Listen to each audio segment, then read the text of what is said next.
The following story and photos are from Giant Panda King's book, Gotham 1919 to 1939, by Russell S. Beatty, available from www.giantpandaking.com. Viewer discretion is advised.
Jason Todd.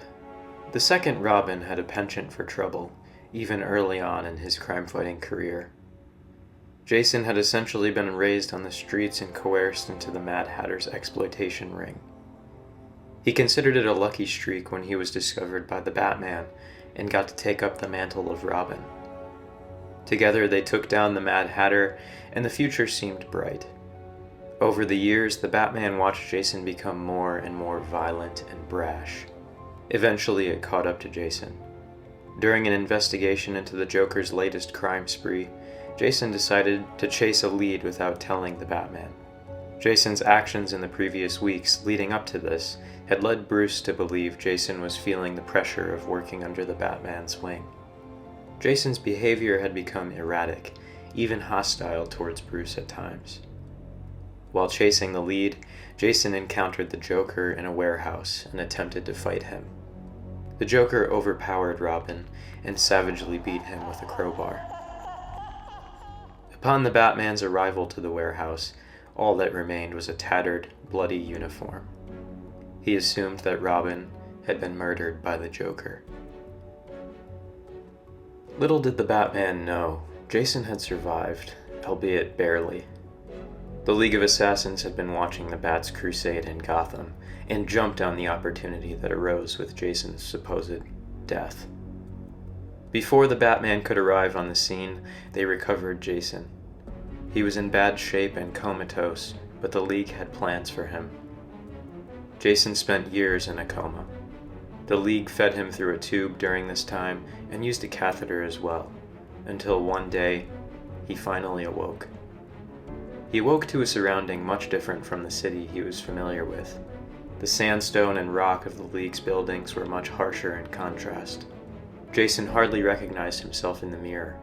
He had grown during his time unconscious. He found himself a prisoner amongst the League of Assassins, and he was subjected to brainwashing sessions every day. These sessions were conducted by a member of the League named Professor Oho. Oho was the master of torture within the League. He was one of the 7 Men of Death, alongside Malcolm Merlyn, Deathstroke, and others. Hailing from Spain, Oho had been born without eyes due to a birth defect caused by radium poisoning.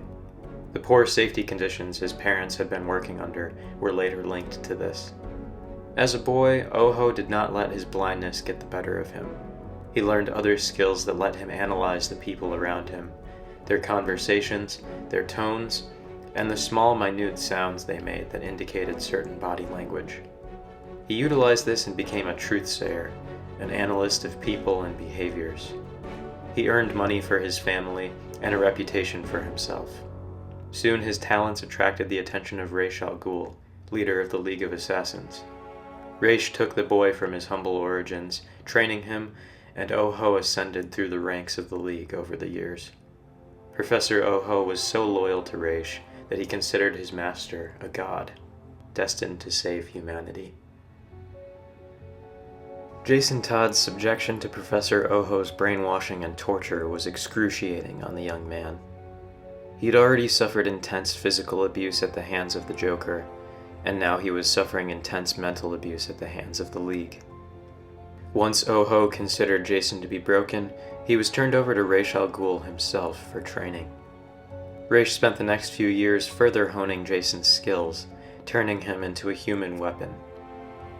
It is rumored that he may have been responsible for the assassination of Omni Happonen, a Finnish politician, and Henry C. Beasley, an American Medal of Honor recipient. Speculators think that these individuals may have been at odds with Ra's al Ghul's plans. Bruce Wayne had seen the anger in Jason and tried to help him control it, but Ra's undid all of that. He instead pushed Jason to unleash his anger, using it in his missions. This had its benefits, but it also served to make Jason even more uncontrollable. His anger ruled his decisions, even though they were made in service to the League and Ra's. Years later, the Batman would suspect that Jason had sustained brain damage from his beating at the Joker's hands. This may have been a cause for his unpredictable rages. This eventually made Ra's al Ghul cut ties to Jason. The leader of the League did not like unpredictability. At a crossroads, Jason was distraught, angry, and alone. His wandering eventually led him back home to Gotham City. Jason saw how Gotham had changed. The Batman had a new suit, there were new criminals, and there was even a new Robin. This fact did not help Jason's anger. He felt betrayed, abandoned, and replaced. His anger turned to resentment and a desire for revenge. Donning a red mask and utilizing his combative skills, Jason Todd became the Red Hood.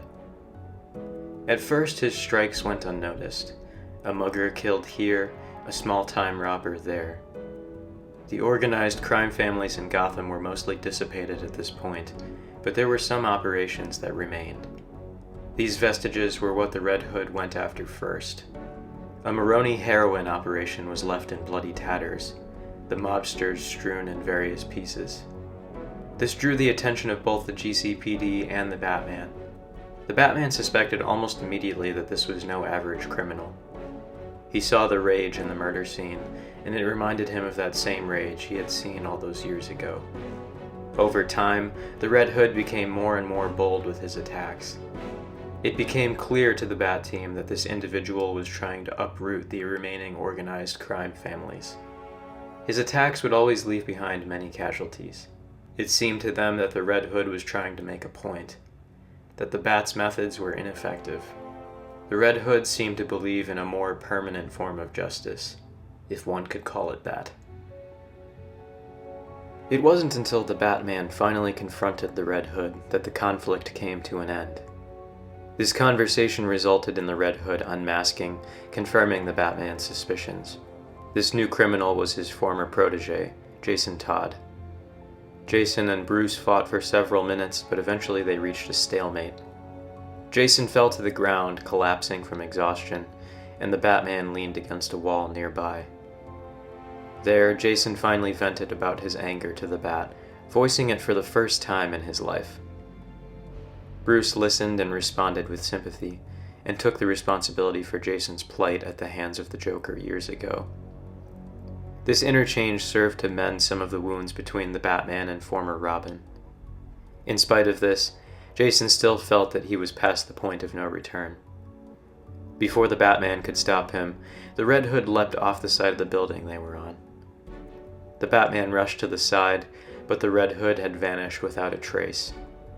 Even after searching for weeks, the Bat Team was unable to locate Jason, and the attacks on Gotham's criminal underworld ceased. The Red Hood's impact on Gotham had been brief but resonant. It spoke of an underlying rage that grew beneath the surface, an open wound that festered with each new criminal that appeared. Gotham would not see the Red Hood for months until the events of the Shadow War began to come into effect. Jason would be a warrior for the Batman's cause, focusing his rage and his own effort to protect the city. Gotham had taken much from him, but it was still his home. The Batman saw the Red Hood as an example of his own failure. It would haunt Bruce for the remainder of his life. Even though Jason was alive, he had spent years hating Bruce for abandoning him. Bruce felt the weight of that hatred and would find himself wishing he hadn't given up the search for Jason's body all those years ago. The Bat team would encounter the Red Hood numerous times after his disappearance, and Jason was eventually welcomed back into the fold. After his brutal beating from the Joker, his abandonment by Bruce, and his brainwashing by the League of Assassins, Jason could finally rest easy. He was home again.